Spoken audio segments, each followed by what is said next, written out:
안녕하세요. 한방 아린 채널의 한의사 이아린입니다. 운동하다가 갑자기 두드러기가 나서 중단해 본 적 있으신가요?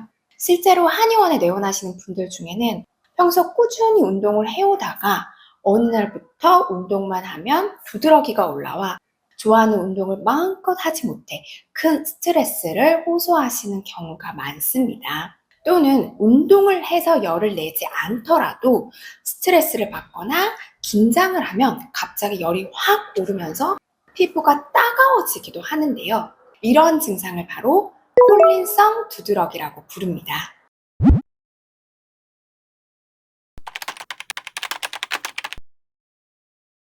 콜린성 두드러기는 간단하게 말하면 체온이 갑자기 확 올라갈 때 생기는 두드러기입니다. 그래서 꼭 운동할 때만 생기는 게 아니라요. 뜨거운 샤워를 하거나 매운 음식을 먹었을 때, 긴장하거나 스트레스를 받을 때, 감정이 확 올라올 때, 심지어 어디 늦어서 조금 빠르게 걸어가기만 해도 충분히 나타날 수 있는 증상인데요.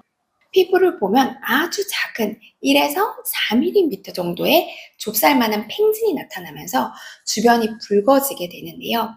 일반적인 두드러기에서는 가려움이 주 증상이라면 콜린성 두드러기에서는 따끔거림, 화끈거림의 증상을 더 강하게 느끼게 됩니다. 보통은 30분에서 1시간 정도 안정을 취하면 증상이 가라앉지만 문제는 이게 반복되면서 점점 일상적인 활동에 제약이 생기게 된다는 것이지요. 운동을 하면 체온이 올라가고 우리 몸은 이 열을 식히기 위해 자율신경을 활성화시키고 땀을 내려고 합니다. 이때 나오는 신호물질 중 하나가 아세틸콜린인데요. 콜린성 두드러기가 있는 분들에게는 이 아세틸콜린이 피부 면역세포를 자극하면서 히스타민을 과하게 분비하게 합니다. 이 히스타민이 혈관을 확장시키고 피부 신경을 자극하면서 우리가 느끼는 따가움, 화끈거림, 두드러기를 만드는 건데요. 즉, 콜린성 두드러기는 체온 조절 과정에서 나타나는 신경 면역 반응의 과민 반응 상태라고 볼 수 있습니다. 임상적으로 이런 분들을 치료할 때 열을 식혀주는 청열지제 계열의 약제들과 함께 과도하게 흥분된, 항진된 교감신경을 안정시켜주는 심신이완에 도움되는 계열의 약제들을 적절히 배합해서 사용하게 되는데요. 치료를 통해 체온 상승에 대한 과민 반응이 완화되면서 두드러기의 빈도와 강도가 함께 줄어들게 됩니다. 결국 이 과정은 몸이 열을 만들어내고 처리하고 배출하는 그 균형을 회복하는 과정이라고 볼 수 있습니다.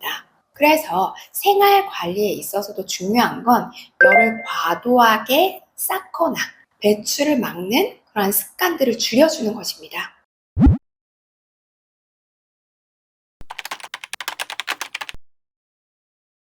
운동 자체가 문제가 되는 건 아닙니다. 다만 운동 강도나 운동량을 갑자기 과도하게 늘리는 것은 주의가 필요한데요. 콜린성 두드러기는 단순히 열이 난다기보다는 체온이 올라가면서 몸이 땀을 내려고 반응하는 과정에서 생기는 두드러기입니다. 그래서 체온이 급격히 올라가는 상황에서는 증상이 더 쉽게 유발될 수 있기 때문에 운동 강도를 갑자기 올리기보다는 단계적으로 올리는 것이 중요하고요. 또 고강도 운동 후에는 충분한 휴식을 통해 체온과 자율신경이 안정된 시간을 주는 것도 필요합니다. 그리고 최근에는 운동 자체보다도 운동 효율을 높이기 위해 섭취하는 보충제들이 오히려 두드러기 영향을 주는 경우도 볼 수 있습니다.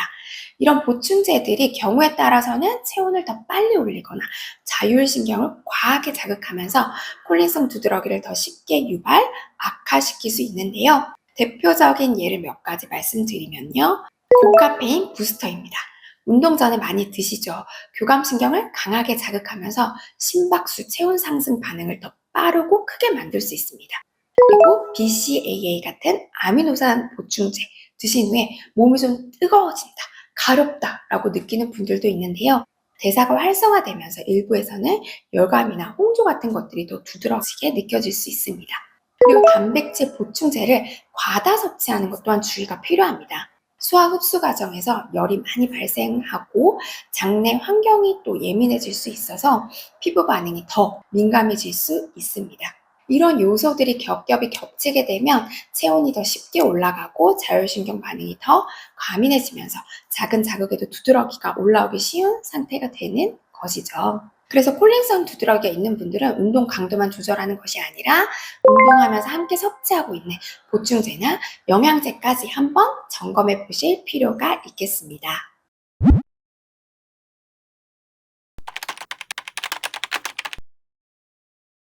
운동 외에도 생활 전반에서 열을 쌓거나 체온 조절 균형을 깨는 요인들이 있습니다. 대표적으로 자극적이고 매운 음식, 잦은 음주, 이런 것들은 체내 열 생성을 증가시키고 혈관을 확장시키면서 열 반응을 더 쉽게 올라오게 만들게 되죠. 그리고 수면 부족과 만성적인 스트레스 또한 시상하부, 뇌하수체, 부신으로 이어지는 스트레스 조절축과 자율신경계를 지속적으로 자극하면서 히스타민 반응이 훨씬 쉽게 유발되는 상태를 만들게 됩니다. 그리고 의외로 많이 놓치는 부분이 하나 있는데요. 활동량 부족으로도 열이 제대로 발산되지 않은 그러한 상태입니다. 과도한 운동을 하지 않았는데도 콜린성 두드러기가 생기는 분들 있습니다. 대표적으로 고3 수험생이나 취업 준비하시는 분들처럼 오랜 시간 앉아있고 스트레스는 많이 받고 수면은 부족하고 식사는 불규칙하거나 좀 과잉된 상태, 이런 경우를 보면 몸 안에서는 열이 계속 만들어지는데 밖으로 풀어주는 기능이 떨어져 있는 상태가 되는데요. 이렇게 되면 체온 조절 시스템 자체가 무너지면서 작은 긴장이나 흥분에도 콜린성 두드러기가 나타나기 쉬워집니다. 그래서 콜린성 두드러기를 앓고 있는 분들은 운동을 무조건 피하는 것이 아니라 오히려 적절한 활동을 통해서 열이 자연스럽게 순환하고 발산될 수 있는 상태를 만들어주는 것이 중요합니다.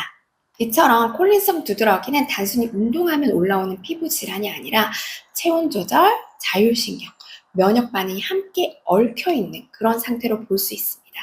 오늘 말씀드린 콜린성 두드러기 유발 원인들에 주의하면서 생활을 조금씩 조정하고 몸의 균형을 회복시키면 다시 편안하게 운동, 생활할 수 있는 상태로 충분히 돌아가실 수 있습니다. 구독, 좋아요 부탁드릴게요.